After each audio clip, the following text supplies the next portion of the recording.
Good morning, grade 12 students. Welcome to our subject, Understanding Culture, Society, and Politics. So, I am Ma'am Pagirigan. So, Quarter 1, Module 1, and Week 1 is about the starting points for understanding culture, society, and politics. This is the continuation of video lesson number 1. In this lesson, the most essential learning competency is to discuss the nature, goals, perspective of anthropology, sociology, and political science. In my assignment last time, in the Google classwork, the question was, what academic strengths and weaknesses have you discovered in yourself while studying in the new normal last semester? What can you do to overcome your weaknesses? How can you maintain the academic strength in order to be successful in the second semester? I was glad to know that you were able to reflect on your strengths and weaknesses last semester. I hope the weaknesses will be your target for improvement this semester. And the strengths you have discovered with yourself will be more developed to be more successful, because this is your last year in the senior high school department, and hopefully all of you will graduate this year. My next assignment in the classwork was posted, and you will put your answer in the Padlet. In the Padlet, the question was, what do you feel about the Part 2 ECQ and lockdown in NCR, particularly in Manila? And what can you do to help lessen the spread of coronavirus? The follow-up questions is, what are the things you are thankful of despite of the pandemic? Because our subject is about culture, society, and politics, I want you to be aware of what is happening to your surroundings. So, as I read the answers, your answers, most of you answered that you feel sad because of the lockdown and ECQ in Manila. But we should all remember that this is for the sake of the people in the society, your family, yourself, and all the people in the country. What can you do to help lessen the spread of the coronavirus? Most of you said that you will stay at home. I hope that you are really staying at home, because as I go out and walk, I saw many people walk. I saw many minors walking outside. Even though it's ECQ, but you are still outside. So I hope you will stay home to help lessen the spread of coronavirus.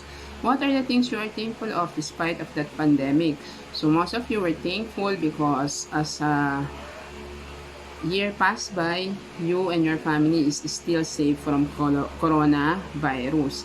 And for those who are sick, we will pray for their healing.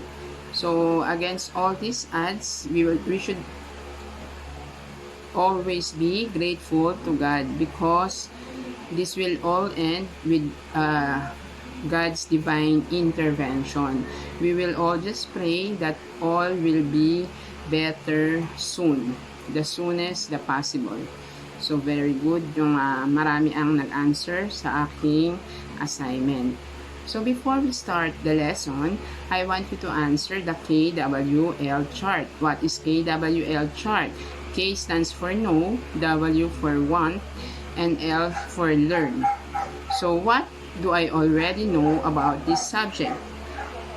W, what do I want to learn about this subject? And L, what did I learn from this subject?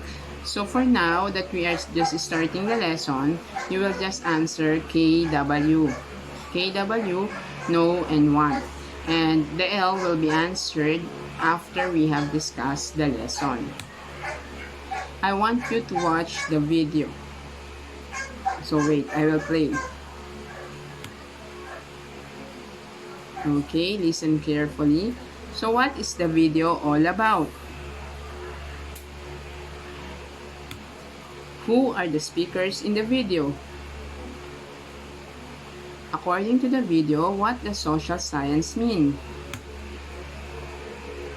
How did they explain that human culture and society are interconnected with each other?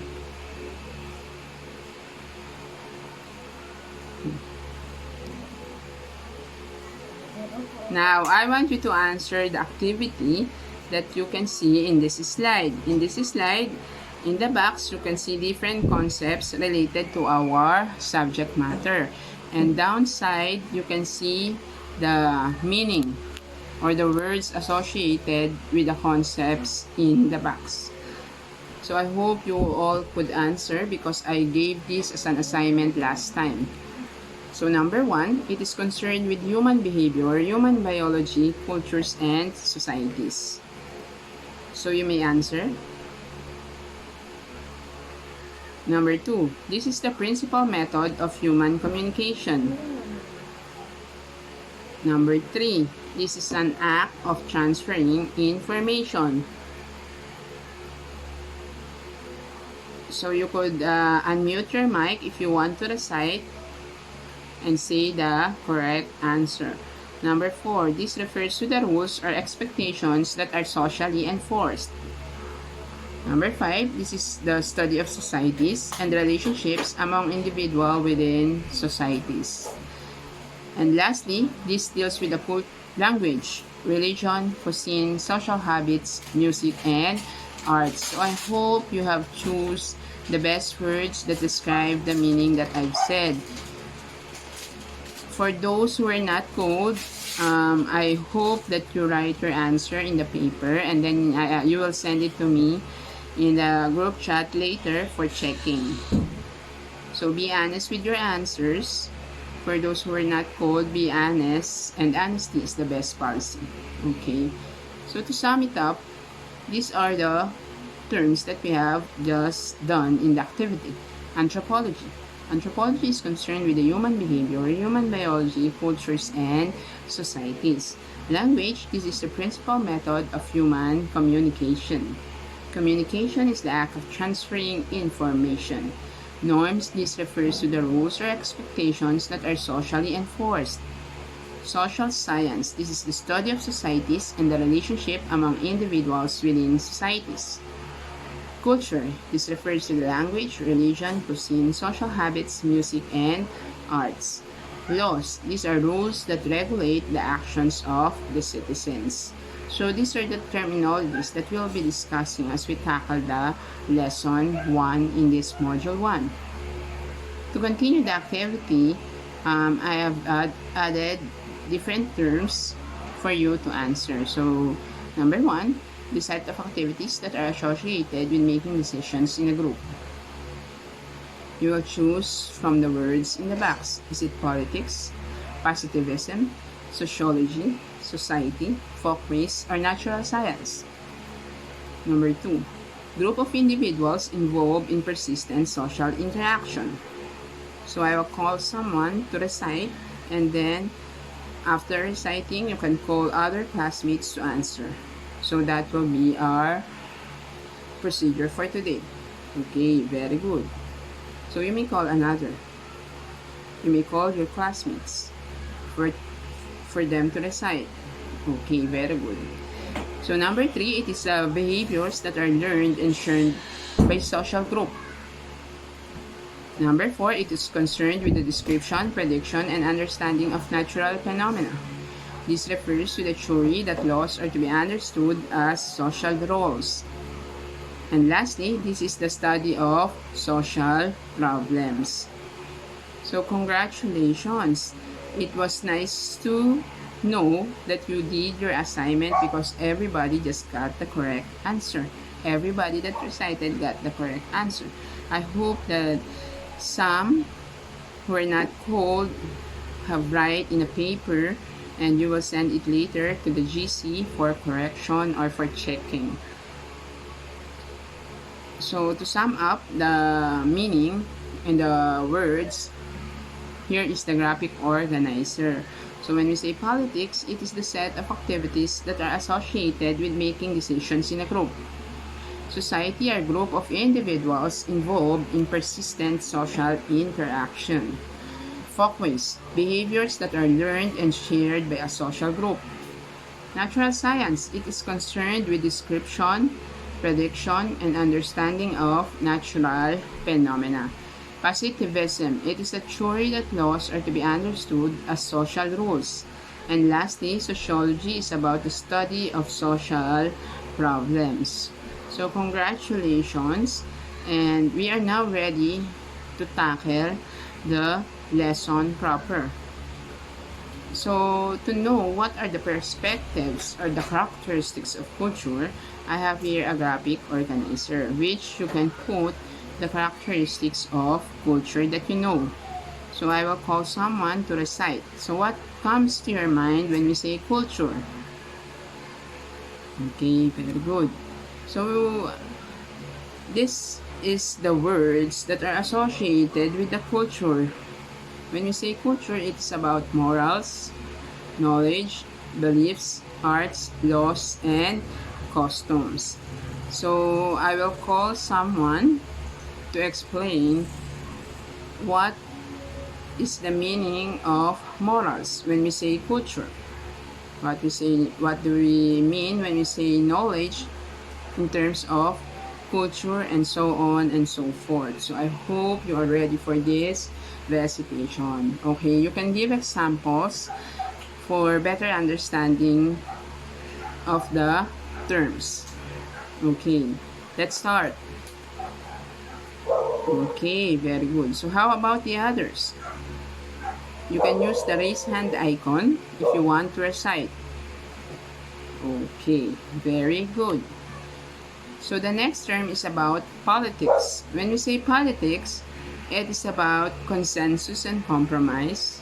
It is about academics, society, power and distribution of resources, art of government, and public affairs. So that was the terms related to politics. And the last is the society. When you say society, it's about human interaction, interconnectedness. It is the product of human social processes. It is an avenue of economic interdependence. It is about social norms and family. I will call someone to choose one characteristics of society, and you will explain why is it the characteristics of society. You can give examples so we can understand well. Okay, so let's start. Okay, very good. How about the others? So expect more of the recitation during our class, synchronous class, because attendance and recitation will be graded every day, every synchronous classes. So we have discussed the culture, society, and politics.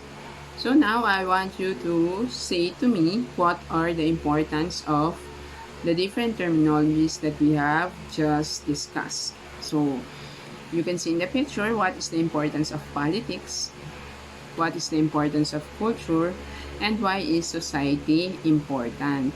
So I will call somebody to recite, so you can choose which do you want to answer. Importance of politics, culture, or society. Or you can answer the three if you want. So this will be a recorded activity for your recitation. I hope that all of you will participate. So let's start. So I will wait for someone to raise a hand. If no one raises the hand, so I will call a person who will recite. Understood? Okay.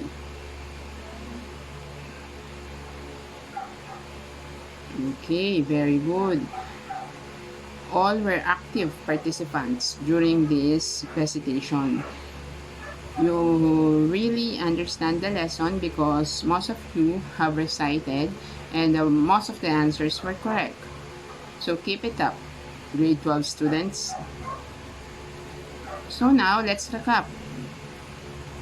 what have you learned from the lesson today? In order for me to know what you have learned from the lesson for today, I want you to complete the open-ended statements or statement which says, I have learned that. So what have you learned? So answer the open-ended statements. So let's begin. Who wants to answer? Okay. If someone answer, again, you will call your classmate to follow you. So after you have recited, you will call someone from your classmate for them to recite, so that I will know that all of you understand the lesson well. I hope that there will be no repetition. So, yung tatawagin nyo lang ay yung hindi pa nakakapag-recite for today. Okay. So, thank you very much.